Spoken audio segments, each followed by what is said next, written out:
आ, आपको पता है कि आज से ठीक 1 महीने बाद जेई का एग्ज़ाम होगा और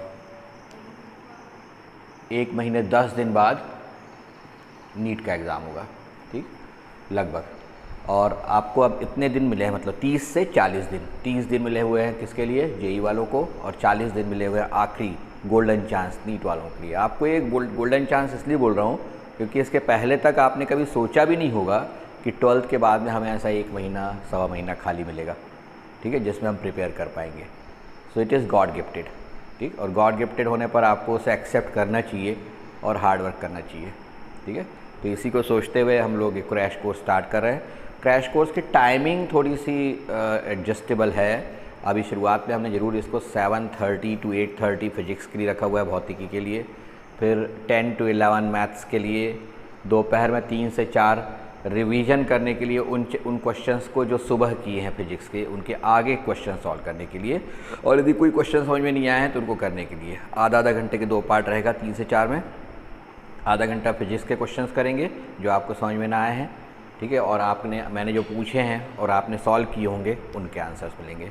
और 3:30 से 4 बजे तक, हम 4 बजे तक हम देखेंगे मैथ्स के कुछ क्वेश्चन जो आपने सुबह दोपहर में किए होंगे, ठीक, और फिर उनको हम सॉल्व करेंगे। इस तरीके से रोज़ अपन 3 घंटे पहले फिजिक्स और मैथ्स स्टार्ट कर रहे हैं। 1 या 2 दिन के भीतर या 4 दिन के भीतर, शायद मंडे से केमिस्ट्री भी इसमें ऐड हो जाएगी और बायोलॉजी भी ऐड होगी, ठीक है।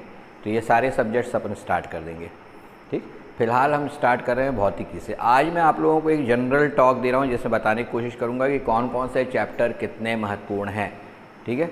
जो 12वीं क्लास में हैं, अभी पढ़ रहे हैं, अभी परीक्षा दिए हैं, बहुत सी चीज़ें भूल गए होंगे जो उन्होंने 11वीं क्लास से पढ़ी है, ठीक। बहुत सी चीज़ें ऐसी भी होंगी जो पढ़ी ही नहीं हैं आपने 11वीं क्लास में, ठीक है। तो उन सब चीज़ों को अपन एक बार रिवाइज़ करेंगे, ठीक। रोज़ का पैटर्न बिल्कुल क्लियर है। सुबह आधे घंटे आप लोगों को फार्मूले किस तरीके से लगाए जाते हैं, अप्लाई किए जाते हैं, और इन फार्मूलों के बारे में डिटेल्स, ठीक है, शॉर्टकट ट्रिक्स जिसको हम बोलते हैं, ठीक है, ऐसी ट्रिक्स जो कि बुक में आपको नहीं मिलेगी, ठीक है। और फिर उसके बाद हम उसके बाकी बचे हुए आधे घंटे में एक शीट जो आपको मिलेगी, उस शीट के कुछ इंपॉर्टेंट क्वेश्चंस मैं सॉल्व कराऊंगा, ठीक है। बाकी के इंपॉर्टेंट क्वेश्चन जो हैं आपको मिल जाएंगे, वो आप दोपहर तक सॉल्व करेंगे और 3 बजे मुझे फिर पूछेंगे, ठीक है। किसी ने कुछ पूछा? कितने लोग हैं? 6-7, ठीक। तो ध्यान देंगे। आज अभी बहुत से लोगों के मैसेज कल भी थे, आज भी थे कि ज्वाइन करना है, ठीक है। मैंने सभी को मैसेज भेज दिए हैं। आज ग्रुप भी बन जाएगा एक, अभी जितने लोग हैं वो तो उस ग्रुप में रहेंगे ही रहेंगे, ठीक है, प्लस बहुत सारे जो इंटरेस्टेड लोग हैं उन सबको रखेंगे। 3-4 दिन तक मैं गूगल मीट के कोड जो रोज़ जनरेट होते हैं सभी को भेजूँगा, लेकिन 4 दिन के बाद सिर्फ उन्हीं को भेजा जाएगा जिसने लगातार 4 दिन इंटरेस्ट दिखाया है, ठीक है, और लगातार आगे बढ़ना चाहता है, ठीक है। तो आप फिजिक्स में क्या क्या चीज़ आपको करनी चाहिए इसके बारे में थोड़ा सा अपन डिटेल लेंगे, ठीक है। मीडियम, हिंदी मीडियम हो या इंग्लिश मीडियम, ठीक है, कोई दिक्कत नहीं है, क्योंकि आप जितने भी आपको पेपर्स मिलेंगे वो बायलिंगुअल होंगे, मतलब उसमें हिंदी में भी क्वेश्चन होंगे और इंग्लिश में भी होंगे, ठीक, नंबर 1। नंबर 2, समझाने की लैंग्वेज जो मेरी रहेगी वो कंबाइंड रहेगी, ठीक है, यानी हम लोग समझने की कोशिश करेंगे, हमको कोई एग्ज़ाम में जाके लिखना नहीं है, ठीक है, एक्सटेम्पोर नहीं देना है कि इंग्लिश मेरी बहुत अच्छी होनी चाहिए तब मैं कर पाऊँगा, नथिंग लाइक दैट। समझ में आना चाहिए, आपको सॉल्व करते बनना चाहिए, स्पीड होनी चाहिए, ठीक, और आपको एक जिसको बोलते हैं कि जो डिसाइड करने की क्षमता होनी चाहिए कि हाँ मैंने जो किया वो सही है और मेरे को आंसर लगाना है, क्योंकि यहीं पर अटकते हैं बहुत से बच्चे और वहाँ पर जा कर के या तो आंसर नहीं लगाते या ज़्यादा ओवर कॉन्फिडेंट होने के कारण ज़्यादा आंसर लगा के जाते हैं और फिर नंबर कम हो जाते हैं। तो डिसीजन मेकिंग जो है बहुत इंपॉर्टेंट है, वो अपन सीखने की कोशिश करेंगे इस महीने में, ठीक है। तो सबसे पहले तो आप लोग जो मैंने बनाया हुआ एक प्रेजेंटेशन, उस प्रेजेंटेशन को देखें, हैंड रिटन है, ठीक है, उसमें बहुत सारी चीज़ें मैंने लिखने की कोशिश की हैं, एक एक करके मैं समझाऊंगा। सबसे पहले अपन देखेंगे कि कौन कौन से चैप्टर में कितने क्वेश्चन आते हैं और वो कितने इंपॉर्टेंट है और हम कितने टाइम पीरियड में उसको कंप्लीट करेंगे। देन सेकंड पार्ट में जो जेई का एग्ज़ाम हुआ है लास्ट ईयर, उसके पहले उनमें कितने क्वेश्चन किस चैप्टर से आए हैं उसका एक चार्ट है। नीट के एग्ज़ाम में कितने क्वेश्चन किस चैप्टर से आए हैं उसका भी चार्ट है। ये सारे चार्ट आपको दिखेंगे, ये सारे चार्ट आपको बाद में मिल भी जाएंगे, ठीक है। जो क्लासरूम में हम अलग से ग्रुप बनाने वाले हैं उसमें आपको ये सब चीज़ें शेयर करते जाएंगे, ठीक है। सिर्फ पढ़ते जाना इससे नंबर नहीं आते हैं जेई में, ठीक है, जिसको बोलते हैं स्मार्टली स्टडी करना, पहले पता लगाना कि किस चैप्टर का इंपॉर्टेंस कितना है, उसमें से कितने क्वेश्चन आते हैं और मेरा वो कितना स्ट्रॉन्ग पॉइंट है। ठीक है, ये सारी चीज़ें हैं। फॉर एग्जांपल मैथमेटिक्स में अक्सर आप लोगों को लगता है कि इंटीग्रेशन जो है वो मेरा बहुत स्ट्रॉन्ग पॉइंट है, मैं बहुत सारे क्वेश्चन कर लूँगा, लेकिन जब एक्चुअल प्रैक्टिस में जाते हैं, जब वहाँ पर एग्ज़ाम देने जाते हैं, तो इंटीग्रेशन और उसके एप्लीकेशन के सवाल आपको नहीं बनते या बहुत ज़्यादा समय लेते हैं। ठीक है, तो आपको अभी से डिसाइड करना पड़ेगा कि पिछले सालों के पेपर मैंने सॉल्व किया, उसमें वो बने थे या नहीं बने थे। यदि बने थे तो आप आगे बढ़ें, अदरवाइज़ आपको पता है कि इसमें आप यदि मान लो फिजिक्स में 25 में से 20 क्वेश्चन करते हैं, मैथ्स में 25 में से 15 क्वेश्चन करते हैं, 15 ठीक है, और केमिस्ट्री में 25 में से 20 प्लस करते हैं, तो आपका परसेंटाइल स्कोर 99.5 के ऊपर हो सकता है। It depends only on accuracy कि कितने सही आपने किए हैं। ठीक है, तो आपका कोई टारगेट 100% नहीं है कि पूरे क्वेश्चन करने पर ही 100% आएगा, नो। ठीक है, आप नियरली 80% क्वेश्चन पेपर सॉल्व करते हैं, still you will get 99.5% and more. ठीक है, 2 स्ट्रॉन्ग सब्जेक्ट यदि आपके हैं जिसमें आपने 99.5 या 99 के आसपास स्कोर कर लिए हैं, तो थर्ड वाले पार्ट में यदि थोड़े से कम भी मार्क होते हैं तो it will be lifted up by the other 2 subjects. मेरे पास ऐसे ढेरों एग्जाम्पल हैं जिसमें दो सब्जेक्ट में 95 परसेंटाइल के ऊपर हैं और तीसरे में 60-65 है, still the overall percentile is 92।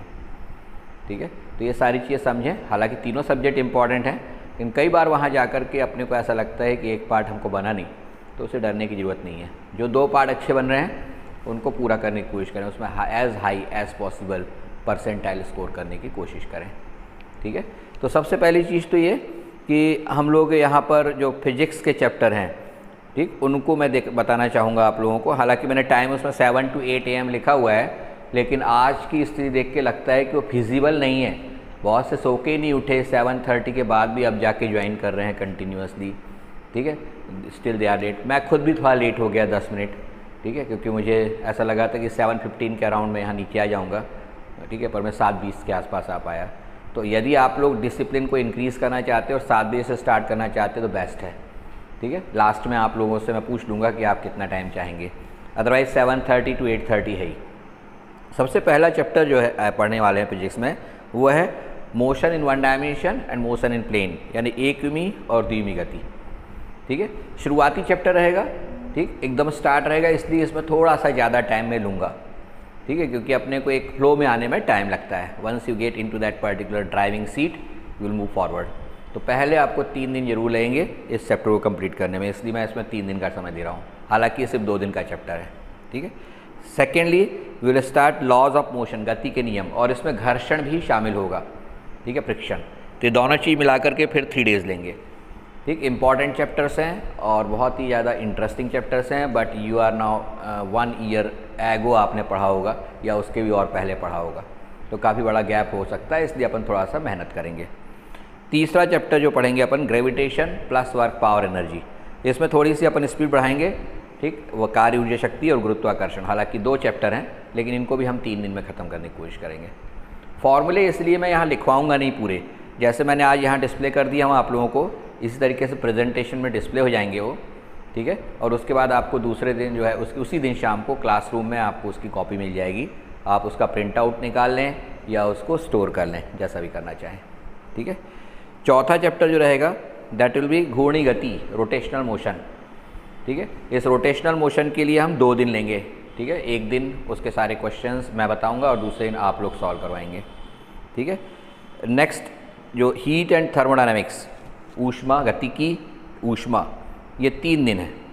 ठीक है, 3 दिन। ध्यान रहे इसमें से 4 से ज़्यादा क्वेश्चन आते हैं। ये जो चैप्टर स्टार्ट होता है, कहाँ से स्टार्ट होता है? ये चैप्टर होता है ऊष्मी प्रसार से, थर्मल एक्सपांशन से। ये स्टार्ट होकर के जाता है कहाँ? Q = ms del theta, change in state m × L। फिर उसके बाद इसी में आता है क्या चीज़? Different type of temperature measuring instruments.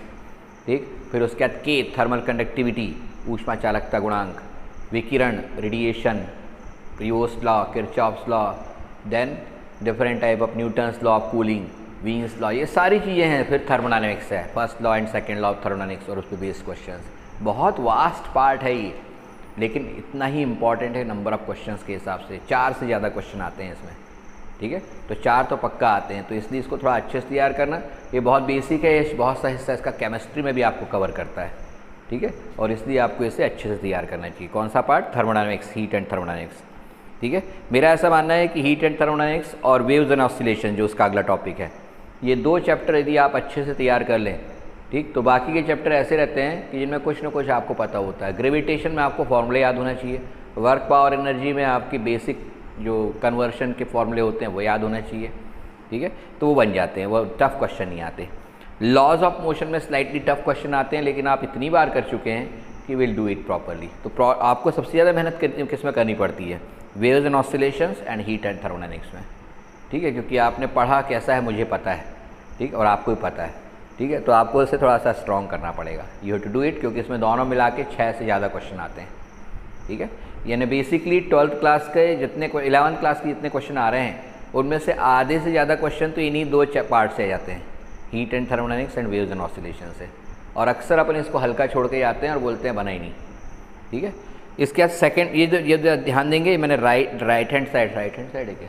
Right hand side में मेरे को राइट लेफ्ट में दिक्कत जाती है। राइट हैंड साइड में मैंने नंबर ऑफ़ डेज़ लिखे हैं और नंबर ऑफ़ क्वेश्चंस लिखे हैं। Number of days left hand side में लिखे हैं 16 डेज़, 16 दिन में कंप्लीट करने की कोशिश रहेगी ये, ठीक है। और राइट हैंड साइड में लिखा हूँ कि 12 से ज़्यादा क्वेश्चन आते हैं, 12 तो पक्का आते हैं, 12 आउट ऑफ 25, ठीक है। और यदि इसी को हम नीट में देखें, नीट में कन्वर्ट करें तो वहाँ 22 क्वेश्चन आते हैं, 22, ठीक है। तो नीट में 22 क्वेश्चन आते हैं इस पर्टिकुलर पार्ट से, और 12 से ज़्यादा क्वेश्चन आते हैं जेई में। इंपॉर्टेंट है, आप छोड़ नहीं सकते, बिल्कुल नहीं छोड़ सकते 11th क्लास को ये सोच के कि हमने तो 12th ही 12 करना है, ठीक है। अब आ जाते हैं अपन 12th क्लास के पार्ट पे, ठीक है। 12th क्लास में आप देख रहे होंगे, यदि आपके प्रेजेंटेशन में आपने ओपन कर लिया होगा तो क्या सबने ओपन कर लिया है? प्रेजेंटेशन आप सब लोग देख पा रहे हैं या नहीं देख पा रहे हैं?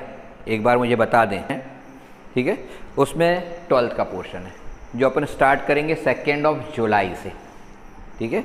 मैंने एक टेंटेटिव डेट ली हुई है कि 2 जुलाई से, इसलिए क्योंकि 2 जुलाई तक जो 12th में अपीयर हो रहे हैं अभी बच्चे, हर्षित वगैरह, उनकी 1 यूनिट और हो जाएगी, ठीक है। तो और ज़्यादा कवरिंग उनको मिल जाएगी, क्योंकि 4 यूनिट ऑलरेडी उनकी हो चुकी हैं, तो 5 यूनिट जाएंगे, 50% कोर्स उनका कंप्लीट हो चुका रहेगा 12th का, ठीक है। तो उनके लिए बड़ी आसानी होगी। तो इसमें सबसे पहले अपन देखेंगे वो क्या चीज़? स्थिर विद्युत, इलेक्ट्रोस्टैटिक्स, ठीक है। इलेक्ट्रोस्टैटिक्स में 2 दिन लगने वाले हैं। हालांकि ये बड़ा सा चैप्टर है, इससे बहुत सारे क्वेश्चन हैं, ठीक है। लेकिन चूंकि 12th में आपने बहुत कुछ पढ़ा हुआ है, ठीक है, इसलिए अपन इसको थोड़ा जल्दी जल्दी ख़त्म करेंगे। मैं ज़्यादा कोशिश करूँगा कि आपको शीट्स मिले, वो शीट्स आप सॉल्व करें। उसका सेकंड पार्ट होता है, बेटा पूरे ध्यान से आप भी समझें।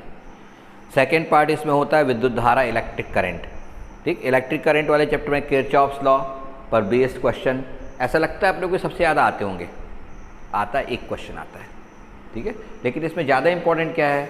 मीटर ब्रिज, ठीक है, देन जिसको स्लाइड वायर ब्रिज भी बोलते हैं। उसके अलावा पोटेंशियोमीटर से related question, heating effect of current, ये इसी में शामिल कर लिया उसने विद्युत धारा में, इलेक्ट्रिक करंट में, ठीक है। जनरली इसमें अपने को बल्ब के क्वेश्चन आ जाते हैं, ठीक है, हीटर कॉइल के क्वेश्चन आ जाते हैं, तो सारे क्वेश्चन इसमें शामिल हैं इलेक्ट्रिक करंट में। तो एक क्वेश्चन जनरली आएगा सर्किट्स वाला, और एक क्वेश्चन जो आएगा वो जनरली आएगा आपको दूसरे पार्ट से, जो इफेक्ट्स होते हैं उसके, ठीक। तो इसलिए मैंने उसमें यहाँ पर अब क्लियर कर दिया है कि उसमें कितने क्वेश्चन आएंगे आपको, 1 या 2, ठीक है। धारा का चुंबकीय प्रभाव, magnetic effect of current, very important chapter, ठीक है। इससे 2 क्वेश्चन आते हैं। इससे बहुत सारी चीज़ें हैं, लॉरेंज फोर्स से लेकर के एम्पियर सर्किट लॉ, उसके इफेक्ट वायरसेवर्स लॉ, उसके यूजेस, एप्लीकेशंस, ठीक है। फिर उसके बाद अलग अलग कुंडलियों के आकार की स्थिति में चुंबकीय क्षेत्र की तीव्रता, मैग्नेटिक फील्ड इंटेंसिटी, ठीक है। जैसे एक रेक्टेंगुलर कॉइल के सेंटर पर कितना होगा, एक स्क्वायर कॉइल के सेंटर पर कितना होगा, एक सेमी सर्कुलर कॉइल यदि दे दी तो उसमें कितना होगा, ठीक है। ये सारी चीज़ें इस चैप्टर में शामिल हैं। तो बहुत इंपॉर्टेंट चैप्टर है। इसमें गैलोमीटर भी आता है, ठीक है, how to convert a galvanometer into ammeter, इस गैलोमीटर धारामापी को किस तरह से अमीटर में बदलें, धारामापी को किस तरीके से वोल्टमीटर में बदलें, ये सारी चीज़ें इस चैप्टर में हैं, ठीक है। और इसलिए ये चैप्टर बहुत इंपॉर्टेंट है और इंटरेस्टिंग भी है। मोस्ट ऑफ द स्टूडेंट्स जो है उसको बड़ा मज़ा आता है इस चैप्टर को करने में, ठीक है। तो यहाँ तक आते आते आप लोगों को भी काफ़ी इंटरेस्टिंग लगेगा। फिर उसके बाद अगला पार्ट जो आता है वो है विद्युत चुम्बकीय प्रेरण प्लस प्रत्यावर्ती धारा, electromagnetic induction plus alternating current. 12th के जो रेगुलर स्टूडेंट हैं अभी इस चैप्टर को पढ़ रहे हैं, ठीक है, हमारी क्लास में, रेगुलर क्लास में। तो ये चैप्टर भी बहुत इंपॉर्टेंट है, 3 दिन में इसको कंप्लीट करने की कोशिश करेंगे। इसमें भी 2 क्वेश्चन आते हैं, एक क्वेश्चन प्योरली एसी सर्किट्स का रहता है और एक क्वेश्चन जो रहता है प्योरली इलेक्ट्रोमैग्नेटिक इंडक्शन के किसी न किसी एक न्यूमेरिकल बेस्ड रहता है फैराडेज लॉ पर। ठीक है, इसमें बहुत सारे इंस्ट्रूमेंट्स भी हैं, जैसे ट्रांसफार्मर, ठीक, इलेक्ट्रिक मोटर, डीसी मोटर जिसको बोलते हैं, और डायनामो जिसको अपन दिश धारा जनित्र और प्रत्यावर्ती धारा जनित्र, अल्टरनेटिंग करंट जनरेटर और डायरेक्ट करंट जनरेटर लेते हैं। ये सारी चीज़ें इस पर्टिकुलर पार्ट में है। ठीक है, इंटरेस्टिंग है।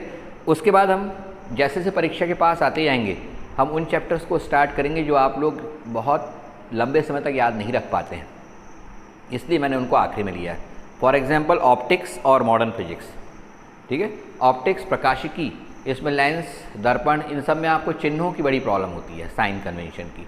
ठीक है, तो हम उसको ट्राई करेंगे ख़त्म करने की, वो प्रॉब्लम ना हो आपको, क्योंकि आपकी गलतियाँ वहीं पर होती हैं उसमें। ठीक है, तो ऑप्टिक्स से बहुत टफ चैप्टर नहीं है, बट बहुत ज़्यादा एरर्स होती हैं उसमें आपकी, इसलिए आप लोगों को दिक्कत जाती है।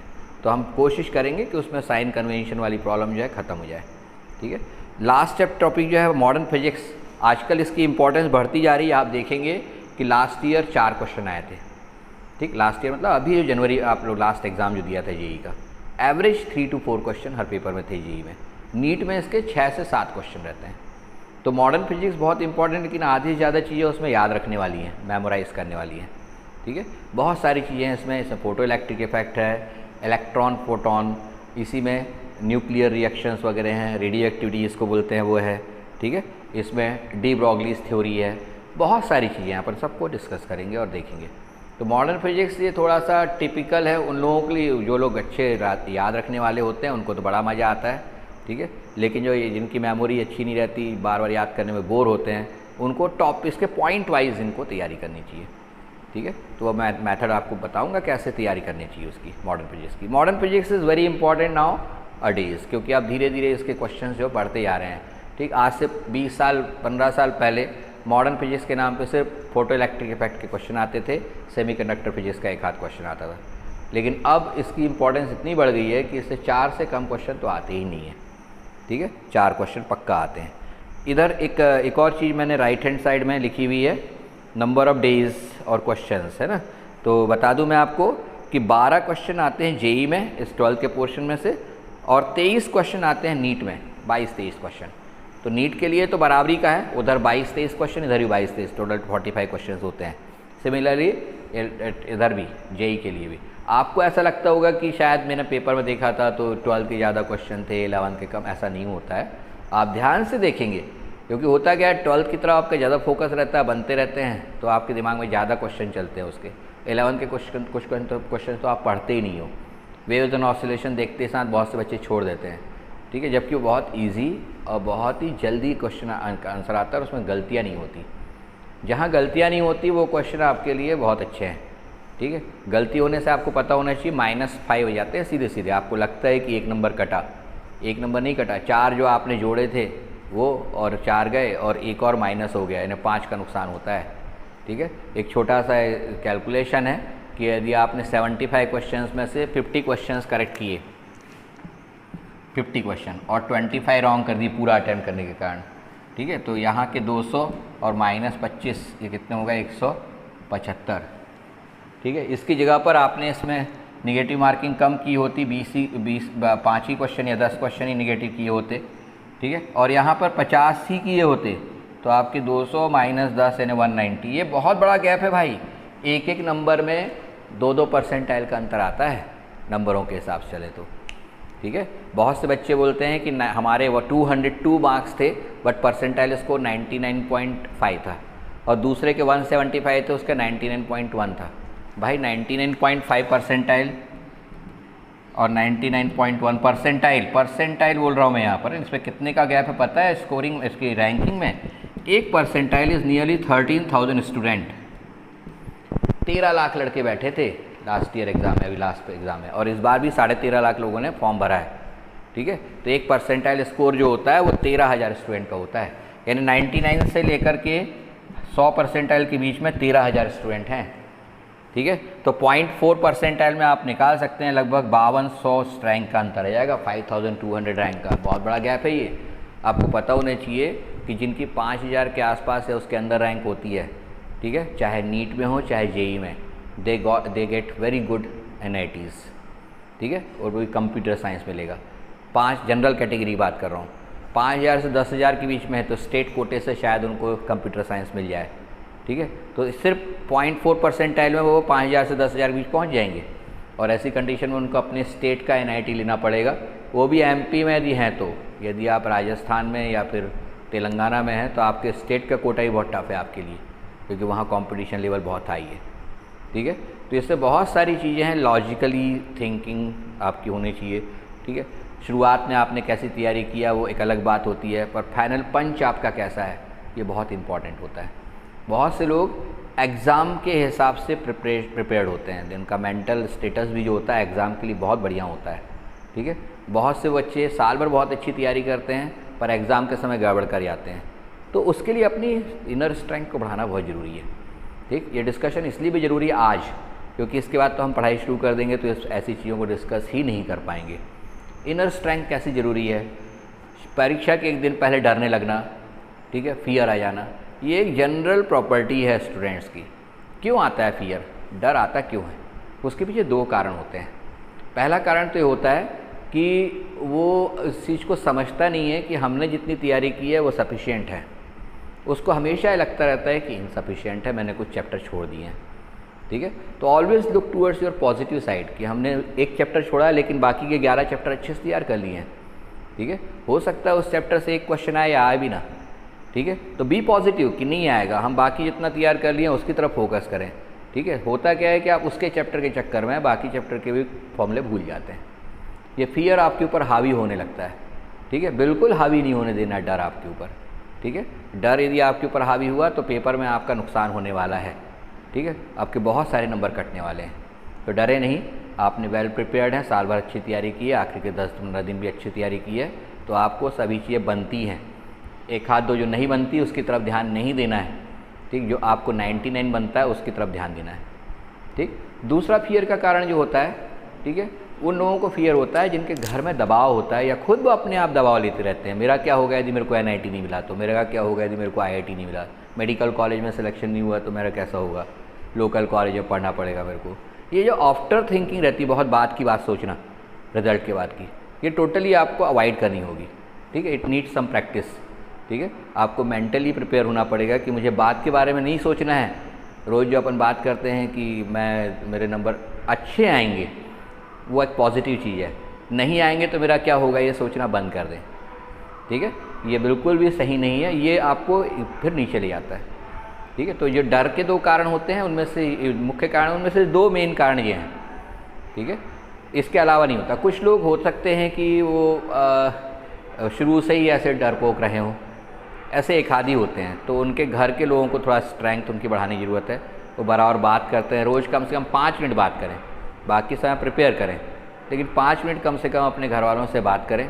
घर वालों को भी समझना चाहिए, ठीक है, कि वो उसकी पॉजिटिविटी थोड़ी बढ़ा के रखें, ठीक है। उसको हमेशा ऊपर बढ़ाने की कोशिश करें, ठीक है। पॉजिटिव का मतलब ये नहीं है कि आपको फिल्म देखने के लिए बोलने लगें, गाने आप बैठ के सुनने लगें, गेम खेलने लगें, दिस इज़ नॉट पॉजिटिव, ठीक है। ये ध्यान भटकाना कहलाता है, ठीक है।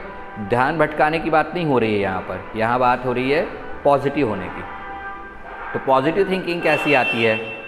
पॉजिटिव थिंकिंग आती है आपके जो मेंटर्स हैं, जिन्होंने आपके लिए हमेशा अच्छा सोचा है, उनसे थोड़ी बात की जाए, ठीक है। कुछ ऐसे इंटरव्यूज़ पढ़े जाएँ जो टॉपर्स के हैं, ठीक, उनको देख के बहुत से लोगों को थोड़ा सा इंकरेजमेंट मिलता है, ठीक है। और इसलिए पढ़ना बहुत ज़रूरी है, रीडिंग। आप यदि मान लो स्टडी करते करते ऐसा लगने लगा कि अरे अच्छा नहीं लग रहा है, ठीक है, तो आपके पास बहुत सारी बुक्स होंगी, इवन गूगल में भी आपको मिल जाएंगे टॉपर्स के इंटरव्यू, ठीक है। बहुत से लोगों को वो पॉजिटिव लगते हैं, ठीक, बहुत से लोग उन्हीं से एनकरेज होते हैं, ठीक है। तो वो चीज़ आप कर सकते हैं। उसके अलावा आप और क्या कर सकते हैं? इसके अलावा आप ये कर सकते हैं कि टाइम टेबल बनाएं। मैं बहुत दिनों से हमेशा बोलता हूँ, हर किसी से बोलता हूँ, मैं खुद नहीं बना पाया कभी टाइम टेबल, क्योंकि मेरे को ज़रूरत नहीं पड़ी, ठीक। कुछ लोग खुद ही से डिसिप्लिन होते हैं, ठीक है, तो उनको टाइम टेबल की इतनी ज़रूरत नहीं होती है। लेकिन यदि वो टाइम टेबल बना लें तो और अच्छी बात है, ठीक। आप लोगों में से जो लोग डिसिप्लिन नहीं है, या डिसिप्लिन होने के बावजूद और अच्छा करना चाहते हैं तो मेक अ टाइम टेबल। ठीक है, टाइम टेबल में पहला तो आपको होना चाहिए नंबर ऑफ डेज आपके प्रिपेयर करने कितने। जैसे मैंने एक टाइम टेबल बनाया है, it is just time table. ठीक है, कि आप किस तरीके से पढ़ने वाले हैं। आप अपने घर का भी एक टाइम टेबल बना सकते हैं कि आप घर में किस तरह से स्टडी करने वाले हैं। ठीक है, हर किसी के लिए कितना टाइम होना चाहिए। ठीक, आइडियली ये खुद को आपको पता होना चाहिए। नहीं पता है तो आप अपने टीचर से बात करके डिसाइड कर सकते हैं कि आपको कितना समय चाहिए। ठीक, एक आइडियल कंडीशन बोलूँ कि यदि आप 5 घंटे इस तरीके से ऑनलाइन तैयारी कर रहे हैं, 3 घंटे पढ़ाई और 2 घंटे टेस्ट दे रहे हैं, ठीक, किसी भी तरीके का टेस्ट ऑनलाइन में आजकल क्योंकि सारी चीज़ें हो रही हैं। ठीक है, तो आपको उसके बाद 7 घंटे 7 आवर्स अपने खुद के लिए होना चाहिए पढ़ने के लिए। ठीक है, वो 7 आवर्स आप मोबाइल बाजू में रख दें, सब चीज़ बाजू में रख दें और सिर्फ बुक्स और जो पेपर्स आपके पास हैं, ठीक, और जो मटेरियल है सिर्फ उससे तैयारी करें 7 आवर्स। ठीक है, 5 घंटे जब आपने मोबाइल देख लिया है तो आपको बिल्कुल मोबाइल को हाथ नहीं लगाना चाहिए। ठीक, यहीं पर आपकी सबसे बड़ी गलती होती है। होता क्या है कि आप जैसे मैंने लेक्चर ख़त्म किया, सपोज़ मैं अभी 8:30 के अराउंड ख़त्म करूँगा। ठीक है, तो आप क्या सोचते हो 10 मिनट और मोबाइल में कुछ गेम खेल ली जाए। ठीक, ये टोटली रॉन्ग। ठीक, आपको तुरंत उसे बंद करना चाहिए। ठीक, 2 मिनट के लिए आप आंखें बंद करके सोचें कि अब मेरे को इसके बाद आज अभी जो सर ने पढ़ाया है वो पढ़ना है, उसके क्वेश्चन सॉल्व करने हैं। ठीक है, या फिर आज दोपहर में जो सर बताने वाले हैं, क्वेश्चन पूछने वाले हैं, उनके क्वेश्चन सॉल्व करें। या ये चैप्टर मेरा तैयार नहीं हुआ, आज सर ने बताया था, बहुत सारी चीज़ें मेरे को समझ में नहीं आई, मेरे को अपनी तरफ से पढ़ना चाहिए। ठीक है, और यदि आपने डिसाइड कर लिया, open the book and start the chapter. ठीक है, ये बहुत इंपॉर्टेंट है। दिस 1 मंथ, ये जो 1 महीना है, आप लोगों की लाइफ का टर्निंग पॉइंट हो सकता है। ठीक है, साल भर आप एक सीधे रास्ते पे चलते रहे, अब आप एक ऐसी जगह पर हैं जहाँ पर आपको डिसाइड करना है कि मेरे को और ज़्यादा पढ़ना है या जो मैंने पढ़ा है बस उससे में काम चलाना है। ठीक है, यदि आपने सोच लिया कि मुझे और ज़्यादा पढ़ना है, you will reach to the top. और यदि वैसे ही चलता रहेगा तो आप जहाँ हैं वहीं बने रहने वाले हैं। ठीक है, सभी लोग समझें इस चीज़ को। 98-99 परसेंटाइल के नीचे के स्कोर में आपको खतरा है। जब तक आपकी रैंक 10,000 के अंदर नहीं होती, आपको NIT नहीं मिलने वाला। जब तक आपकी रैंक 20,000 के अंदर नहीं होती, आपको अच्छा कॉलेज नहीं मिलने वाला। ठीक है, तो इसके लिए आपको टॉप तक पहुंचना ही पड़ेगा और उसके लिए आपको मेहनत करनी पड़ेगी। ठीक है, नीचे इसके मैंने कुछ डेट्स और लिखी हुई है। 17 जुलाई से 20 जुलाई के हम JEE पेपर्स करने वाले हैं, क्योंकि हम 16 जुलाई का टारगेट रखे हुए हैं कि 16 जुलाई या 15 जुलाई को हमारा कोर्स कंप्लीट कर लेंगे हम। ठीक, एक बार उसके बाद फिर जो JEE वाले हैं वो अलग हो जाएंगे, उनका एक अलग ग्रुप बन जाएगा, उनको JEE के हिसाब से पेपर मिलने लगेंगे जो उन्हें रोज़ सॉल्व करने होंगे। जो 17 से 20, एक्चुअली 18 से स्टार्ट हो रही है JEE का एग्जामिनेशन, पर 18 को BARC वालों का रहेगा। ठीक है, और वैसे भी अब ऑनलाइन है सारी चीज़ें, आप कहीं भी रहेंगे तो आपको एक्सेसिबल है, आपके मोबाइल में आपको पेपर मिलेगा। ठीक है, आप उसको सॉल्व करेंगे। ठीक है, तो ये इसलिए मैंने 17 से 20 जुलाई रखा हुआ है। उसके बाद जो नीट वाले हैं उनका एग्ज़ाम 26-27 जुलाई को है, तो उनके लिए 21 से 24 जुलाई के बीच में नीट के पेपर्स उनको अपलोड होंगे। ठीक है, तो उनको वो सॉल्व करेंगे। इसके बाद 24 जुलाई के बाद PAT की तैयारी जो करने वाले हैं या जो GNST PNST की तैयारी करने वाले हैं वो अलग से और आगे तैयारी करेंगे। ठीक है, अलग से और आगे तैयारी करेंगे मतलब अब वो फोकस हो जाएंगे सिर्फ PAT में पेपर्स जो होते हैं उसके हिसाब से अलग से और प्रिपेयर करना है अपने को। उसके लिए फिर मैं एक लेक्चर लूँगा आप लोगों का जो 27 जुलाई को रहेगा। उस दिन हम डिसाइड कर लेंगे कि 27 जुलाई से लेकर के 14, 15, 16 अगस्त जब तक भी है, ठीक है, अब हम किस तरीके से सिर्फ उन्हीं 2 एग्ज़ाम्स को फोकस करेंगे। क्योंकि मोस्ट ऑफ द स्टूडेंट्स जो मैथमेटिक्स के भी हैं और बायो के भी हैं, सब PAT का फॉर्म भरने वाले हैं, भरते हैं। ठीक है, और जब भरा है तो उसको अच्छे से देना है। ठीक है, भले ही आपको कॉलेज में जाना हो चाहे ना हो जाना हो। ठीक है, आपकी एक रेपुटेशन होती है, उस रेपुटेशन को बरकरार रखने के लिए आपको पढ़ना ही चाहिए। ठीक है, यदि आपने JEE में बहुत अच्छे मार्क्स लिया है और PAT में एकदम डाउन हो गए तो आपको बुरा लगेगा, भले ही आपको JEE में जाना एक अलग बात है। ठीक है ना। एक और इम्पॉर्टेंट चीज़, जो GNST PNST वाले हैं उनका पेपर, उनके तरीके काफ़ी अलग होते हैं, तो उनके लिए एक अलग से हम क्लास चालू कर देंगे। ठीक, अभी 4-5 दिन तक हम जनरली सबके साथ में पढ़ा रहे हैं GNST PNST वालों को, लेकिन आप में से कुछ हो सकता है डिसाइड कर लें कि मेरे को नहीं देना है PAT, मेरे को नहीं देना है नीट, तो ऐसी कंडीशन में वो GNST PNST का जो अलग से बैच लगेगा, ठीक है, जो इसी में से निकाल के मैं उनको डालूंगा। प्लस जो अभी कुछ 4-5 बच्चों ने मेरे को पहले से बता दिया है कि वो लोग सिर्फ GNST PNST करना चाहते हैं, तो उन सबको उसमें रखूँगा मैं, ठीक है। तो वो सब चीज़ें एक हफ्ते के अंदर अंदर फाइनलाइज हो जाएंगी। 22 तारीख 22 ये कट है मेरा, ठीक है। तो 22 तक मैं फाइनलाइज कर लूँगा। 23 से उनकी एक अलग बैच फिजिक्स की लगने लगेगी, केमिस्ट्री की तो लगेगी, बायो की भी लगेगी, ठीक है। तो उस चीज़ को समझें। नीचे मैंने और कुछ चीज़ें आपको दिया हूँ, ठीक। मैं अभी इसको स्क्रॉल करके नीचे ले जाता हूँ, ठीक है। तो मैथमेटिक्स के लिए तो मैं सबसे आखिरी में डिस्कस करूँगा, ठीक है। यहाँ पर AIPMT और नीट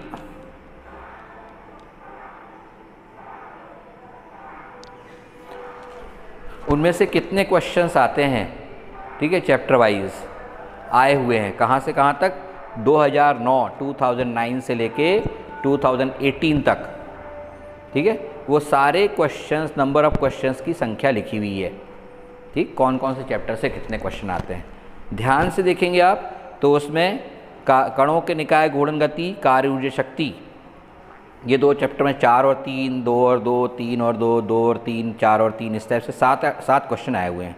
गुरुत्वाकर्षण जोड़ लो तो 8 या 9 क्वेश्चन। तो ये 5, 6 और 7 नंबर के चैप्टर बहुत इंपॉर्टेंट हैं, ठीक है। इन तीनों चैप्टर में अपन ज़्यादा ध्यान देने वाले हैं। अब एक और चीज़ ध्यान दे रहे होगे कि इतने सारी चीज़ें हैं, प्रत्यास्था, श्यानता, ठीक है, उसके बाद प्रश्नतनाव, इन सब चीज़ों से या तो कोई क्वेश्चन आता ही नहीं या एक क्वेश्चन आता है। तो इसलिए ना तो मैंने अपनी लिस्ट में उसको डाला हूँ, आपने देखे होंगे शुरुआत की लिस्ट में जहाँ पे अपन क्या पढ़ने वाले लिखे हैं, और ना मैं उसको बताने वाला हूँ। आप लोगों को खुद करना है यदि आपको इंटरेस्ट लग रहा हो तो, क्योंकि उन चैप्टर से ज़्यादा क्वेश्चन आते ही नहीं हैं और यही स्मार्ट प्रिपरेशन कहलाती है। जब आपको पता है कि इन चैप्टर से क्वेश्चन नहीं आते तो फालतू टाइम ख़राब करने की ज़रूरत नहीं है, ठीक है। उसके बाद उसके और नीचे जाएंगे यदि अपन तो यहाँ से पदार्थ के तापीय गुण से लेकर के ऊष्मागति, अणुगति सिद्धांत, ये 3 चैप्टर 2-2-1, 2-2-1, 2-2-2, यानी लगभग 5-6 क्वेश्चन आए हुए हैं, ठीक है। 7 तक भी आए हुए हैं और इसलिए चैप्टर बहुत इंपॉर्टेंट है नीट वालों के लिए भी। सिमिलरली यदि अपन जेई में जब करेंगे तो वहाँ भी इंपॉर्टेंट है और मैं उस चीज़ को डिस्कस कर चुका हूँ। लेकिन कई बार क्या होता है, आप सीधे मेरी बातों को नहीं मानते हैं, तो ये चार्ट आप देख सकते हैं, ठीक है। मेरे से बहुत कम इन लोगों का अनुभव है, ठीक है, ये चार्ट बनाने वाले हैं, ठीक। ये लोग सन 2010-11 के बाद बना रहे हैं, ये काम हम 1992 से कर रहे हैं, 92 से, ठीक है। तो आप लोगों को पूरा भरोसा रहना चाहिए कि जो बताया जा रहा है उसमें पूरी सच्चाई। मैंने पहले बता चुका हूँ, मॉडर्न फिजिक्स में सिर्फ 2 क्वेश्चन आया करते थे, हम लोग तब मना कर देते थे बच्चों को मत तैयारी करो, लेकिन अब उसी चैप्टर से 4-5 क्वेश्चन तक आने लगे हैं, 8 क्वेश्चन तक आने लगे हैं। यदि नीचे देखेंगे आप तो नीचे आप लोगों को दिखेगा विकिरण तथा पदार्थ की द्वितीय प्रकृति 3, परमाणु 2, नाभिक 3, अर्धचालक इलेक्ट्रॉनिक कृतियाँ 4। तो ये 4, 3, 7 और 5 12 क्वेश्चन से लेकर के अभी लेटेस्ट में देखें अपन तो 3, 2, 5 और 3, 8 और 3, 11। तो 8 से 11 क्वेश्चन आए हुए हैं, ठीक है, जो बहुत पहले 2005 के पहले आते ही नहीं थे, ठीक है। तो ये मॉडर्न फिजिक्स बहुत इंपॉर्टेंट है, इसका ध्यान रखेंगे, ठीक है। और इसमें 4 पार्ट होते हैं, मैंने तो सिर्फ मॉडर्न फिजिक्स लिख दिया, उन चारों पार्टों को तैयार करेंगे। इसलिए मैं आखिरी में कराऊंगा कि उसमें मेमोरी अच्छी होनी चाहिए, याद रहना चाहिए। कई लोगों की शॉर्ट टर्म मेमोरी होती है, अभी आज याद किए, कल परसों तक याद रहा, पर 3 दिन बाद गायब। तो अपन इसलिए उसको बिल्कुल as near to the examination करेंगे जितना पास में कर सकें, ठीक है। तो ये पूरा का पूरा चार्ट जो है आप लोगों को व्हाट्सएप पे भी मिल जाएगा अभी ग्रुप में, ठीक है। और प्लस मैं आपको इसको वहाँ भी शेयर कर दूंगा क्लासरूम में, बहुत जल्दी इसमें ग्रुप बनने वाला है, ठीक, उस ग्रुप में इसको शेयर कर दूंगा। इसके बाद एक और चार्ट है मेरे पास में जो कि फिजिक्स में जो क्वेश्चन आए हैं जेई मेन में 2019 में आए हैं, केवल 2019 में, क्योंकि आपको पता है कि बहुत सारे पेपर हुए थे, 9 तारीख को सुबह शाम, 10 तारीख को सुबह शाम, 11 तारीख को, 12 तारीख को, ठीक है। इन सारे पेपर्स में से कौन कौन से चैप्टर के कितने आए, ठीक है, वो डिटेलिंग्स में है। फिर आप देख रहे होगे 4 क्वेश्चन जो हैं ये करंट, इलेक्ट्रिसिटी और इफेक्ट ऑफ करंट जिसको अपन बोलते हैं, 4-4, 2, 3, 2, 3, 2, इस टाइप से क्वेश्चन है, ठीक। आपका बैड लक कि किसी एक आध सेट में एक भी है, ठीक है। तो ये आपका बैड लक है, क्योंकि होता क्या है कि अपन देखा देखी, जैसे बच्चों ने बताया 9 तारीख को पेपर देर के आने वालों ने कि भाई 4 क्वेश्चन आए थे, तो अपन तुरंत यदि मान लो मेरा 11 को पेपर है तो 10 को थोड़ी और मेहनत करना शुरू कर देता हूँ, करंट इलेक्ट्रिसिटी ज़्यादा पढ़ लेते हैं, ठीक है। लेकिन पता चला मेरे पेपर में एक ही क्वेश्चन आया है। तो इसमें कोई निराश होने वाली बात नहीं है, it is a part of luck, ठीक है, कि हो सकता है आप उतने ज़्यादा लकी नहीं थे, हो सकता है आपको दूसरे किसी चैप्टर से ज़्यादा क्वेश्चन आ जाएँ जो आपका स्ट्रांग हो। ठीक है, तो इसको हमेशा समझें कि ये लाइफ का एक पार्ट है। ठीक है, इससे ये रोने की ज़रूरत नहीं है कि मेरा ही पेपर कठिन आया था, किसी का पेपर कठिन नहीं आता। ठीक है, ये बहुत बड़ी गलतफहमी है। यदि ऐसा होता तो किसी एक ही दिन में सारे बच्चे सेलेक्ट होते और दूसरे दिन के नहीं होते। ठीक, जो एवरेज होता है वो ये कि हर दिन के बच्चे उतने ही सेलेक्ट होते हैं या उतनी ही रैंकिंग में होते हैं जितने कि कठिन वालों के हैं या इजी वालों के। कठिन है आप, क्योंकि परसेंटाइल स्कोर में उस दिन जितने उस में बैठे हुए हैं उसमें आपका परसेंटाइल स्कोर होता है। टफ आया तो सबके लिए टफ है वो। ठीक है, तो टॉपर को भी कम नंबर मिलेंगे।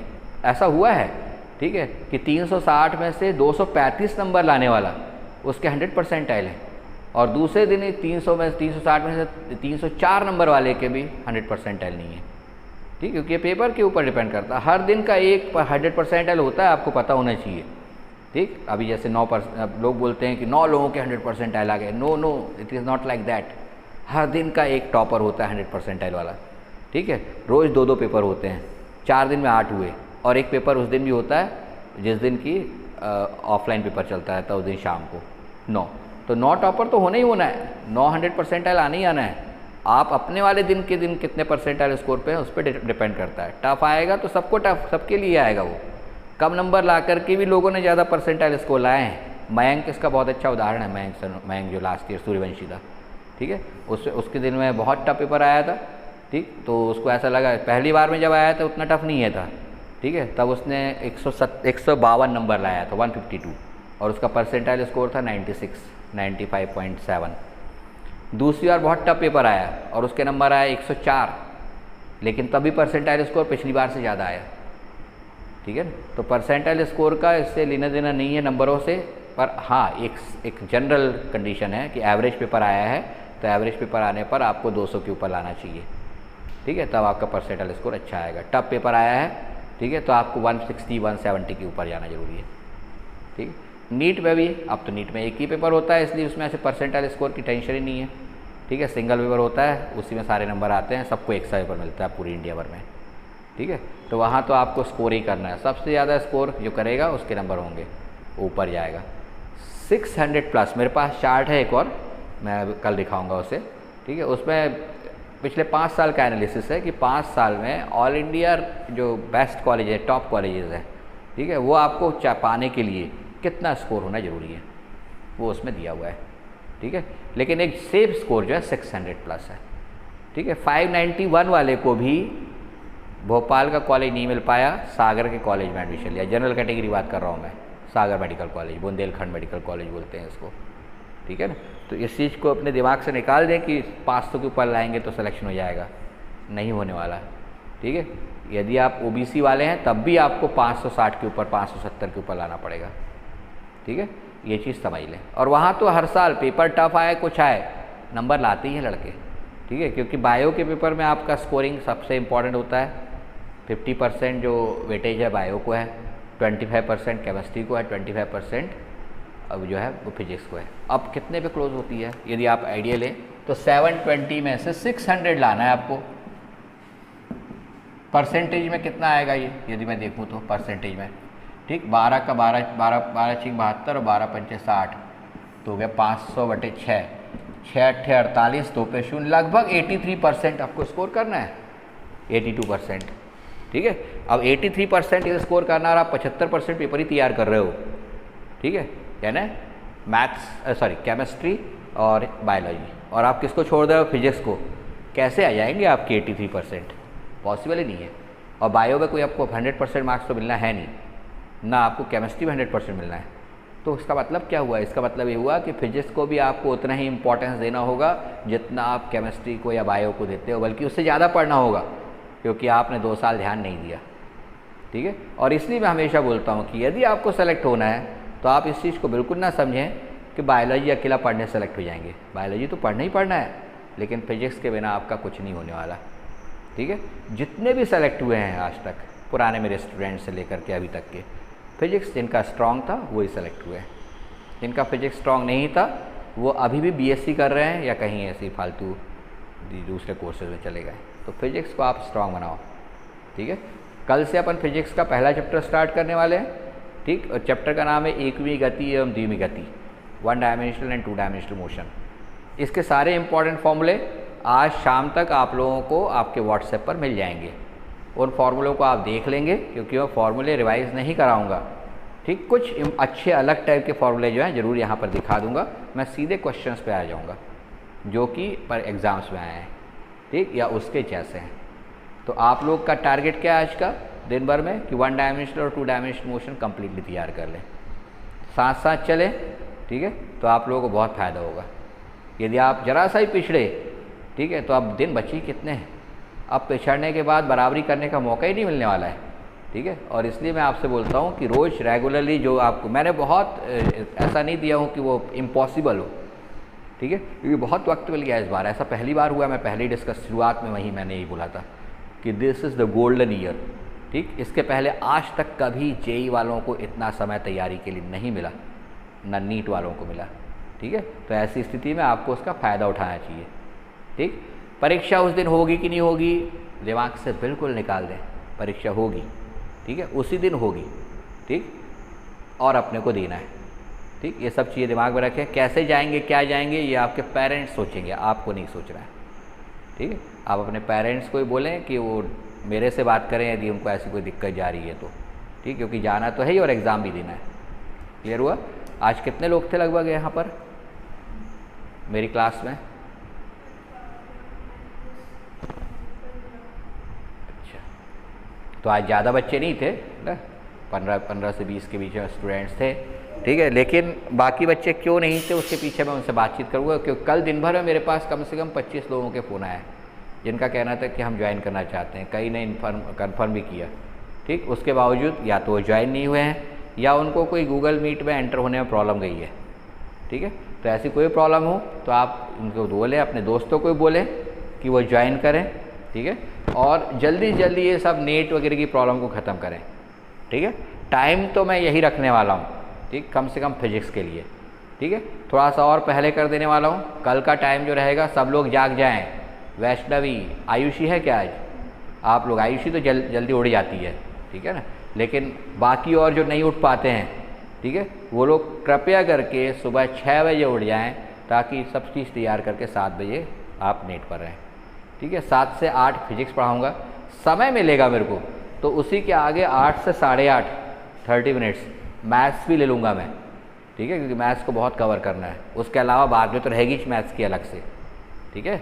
तो बेटर ये होगा कि आप सब प्रिपेयर्ड है। बहुत जल्दी केमिस्ट्री भी चालू करने वाले हैं, तो केमिस्ट्री भी हो सकता है कि 7 से 8 के बाद तुरंत 8 से 9 केमिस्ट्री हो जाए आपकी, यानी मैं चाह रहा हूँ कि 2 सब्जेक्ट कम से कम सुबह सुबह हो जाए आपके, ठीक है।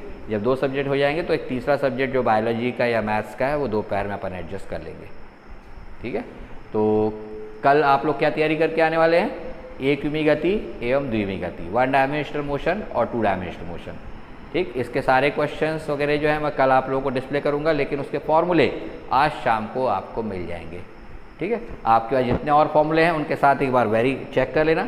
हाँ, ये बात अलग है, कुछ ऐसे फॉर्मूले होते हैं जो मैं यहाँ बताता हूँ बोर्ड पर तो ज़्यादा अच्छे समझ में आते हैं कैसे अप्लाई करना है, ठीक है। खास करके जो प्रोजेक्टाइल मोशन के हैं तो उनको मैं भले ही भेज दूंगा आपको बोर्ड पर, अपने व्हाट्सएप पर, लेकिन यहाँ पर बोर्ड पर भी मैं दिखाऊंगा उसे कैसे सॉल्व करते हैं, ठीक है। यानी इसमें मेरी मेहनत क्या बचेगी कि मेरे को छोटे छोटे बहुत सारे फॉर्मूले नहीं लिखवाने पड़ेंगे। v = u+at मैं नहीं लिखवाऊंगा, ठीक है, क्योंकि वो आपको मिल चुका रहेगा, ठीक है। लेकिन प्रोजेक्टाइल मोशन में इंक्लाइंड प्लेन यदि है, आनत तल है और कोई वस्तु को आप फेंक रहे हो किसी एंगल पर तो कितनी दूरी पर जाके टकराएगा, ऐसे वाले क्वेश्चन जो है वो कभी नहीं किया आपने। फॉर्मूले भी दे दूंगा तो आप अप्लाई नहीं कर पाएंगे क्योंकि समझ में नहीं आएगा कहाँ क्या चीज़ है, उसको मैं यहाँ पे कराऊंगा, ठीक है। और फिर उससे रिलेटेड आपको और दूसरे क्वेश्चन मिलेंगे, ठीक। किसी को भी कुछ ये पूछना हो तो अगला 4 मिनट का समय दे रहा हूँ मैं, आप मैसेज कर सकते हैं कि आप और क्या चाह रहे हैं इसमें, ठीक। आखिरी के 2-3 मिनट आपको मिलने वाले हैं, जो भी आपको प्रॉब्लम्स आ रही हैं वो आप मुझसे डिस्कस करेंगे, लेकिन ना तो हम साउंड चालू करने देंगे और ना ही आपके कैमरे को, ठीक है। आप सिर्फ मैसेजिंग करके ही मुझसे बात कर सकते हैं। क्लियर हुआ? गूगल मीट का कोड रोज़ नया मिलेगा, इसलिए रोज़ सुबह, ऐसा ना समझिए कल वाले कोर्स से ज्वाइन हो जाएंगे, नो, नॉट एट ऑल। रोज़ आपको नया कोड मिलेगा तो उसके लिए आप तैयार रहें, आज बहुत से लोगों को समझ में आ गया होगा कैसे कैसे ऐड होते हैं, ठीक है ना। तो कल तक और क्लियर हो जाएंगे, किस रहेंगे, ठीक है। 3 बजे उनको कोड मिलेगा और 3 बजे अपन मैथ्स के लिए डिस्कस करेंगे। इसलिए मैंने मैथ्स का चार्ट आज आपको नहीं दिखाया, सिर्फ फिजिक्स से फिजिक्स का दिखाया है, हालांकि तैयारी मेरी पूरी थी, ठीक है। तो मैथ्स के लिए दोपहर में 3 से 4 ये टाइम रहेगा, क्लियर हुआ, 3 से 4। कल सुबह का टाइम फिर से डिस्कस कर ले अपन। कल सुबह मेरी कोशिश 7 बजे स्टार्ट करने की है।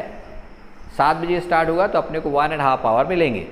आज तो सिर्फ बातें की, इसलिए जल्दी हो गया, लेकिन जब अपन यहाँ सॉल्व करेंगे तो थोड़ा टाइम ज़्यादा लगता है, तो इसलिए 1.5 आवर कम से कम मेरे को चाहिए फिजिक्स के लिए, ठीक है। और इसलिए अपन कल 7 बजे से स्टार्ट करेंगे, ठीक है, 7 बजे, ठीक। Okay, bye, see you in the evening for mathematics class and tomorrow for physics class.